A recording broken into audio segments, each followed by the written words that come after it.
grande empresária e empreendedora. Assim sempre foi vista Isabel dos Santos, filha primogênita do ex-presidente José Eduardo dos Santos. Mas a grande verdade é que os seus negócios milionários sempre foram erguidos com dinheiro público, portanto, às custas do povo angolano. Hoje, na série de reportagens especiais O Banquete, vamos apresentar um destes casos. Vamos mostrar como a engenheira Isabel dos Santos aproveitou-se da empresa estatal Sodiam EP para ganhar milhões na sua joalharia de luxo na Suíça.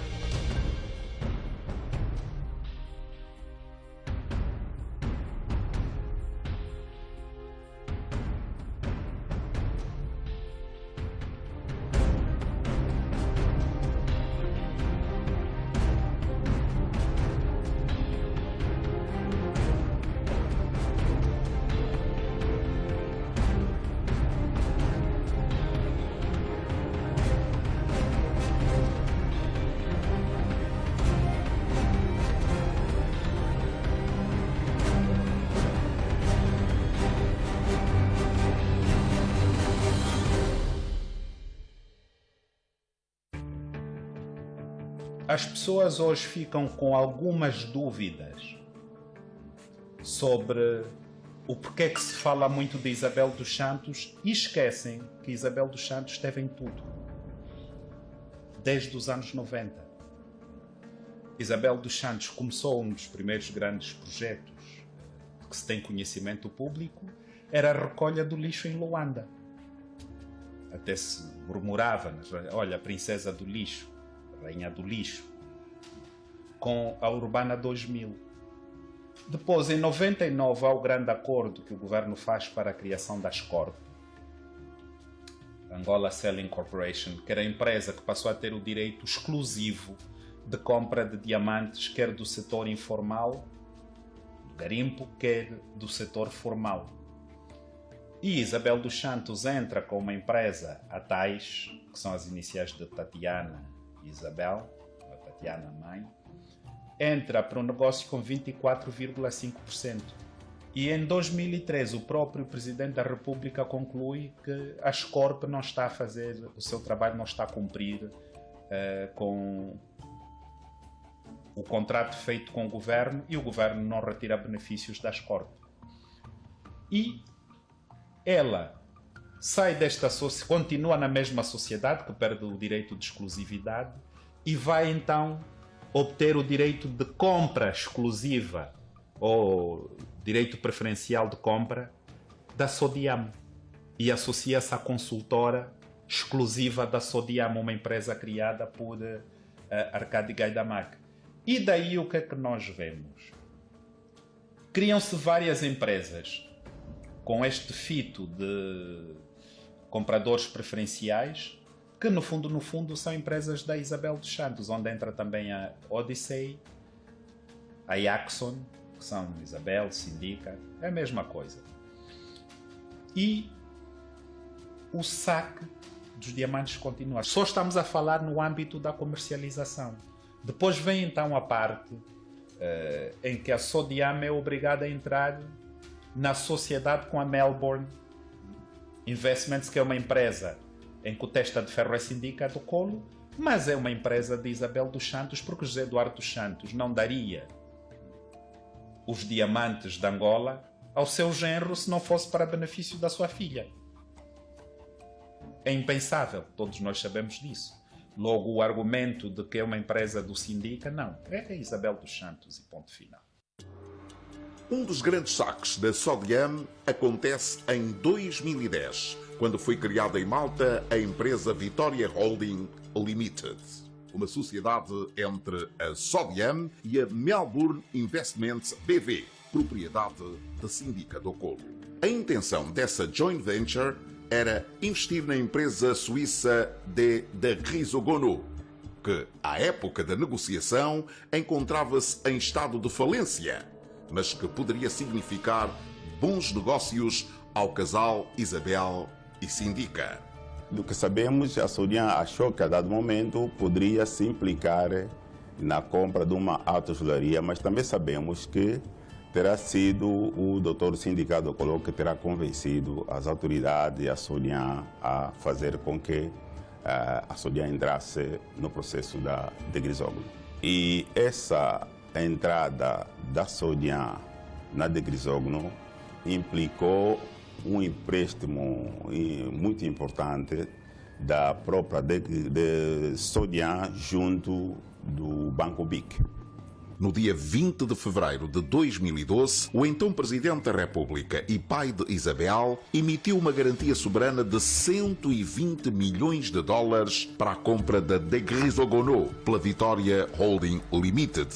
3 anos depois, sem que a empresa desse algum dividendo à Sodiam, o Presidente aumenta o valor do empréstimo em 27 milhões e 500 mil dólares através de um despacho. Agora, o total tirado dos cofres públicos chega a 147 milhões e 500 mil dólares.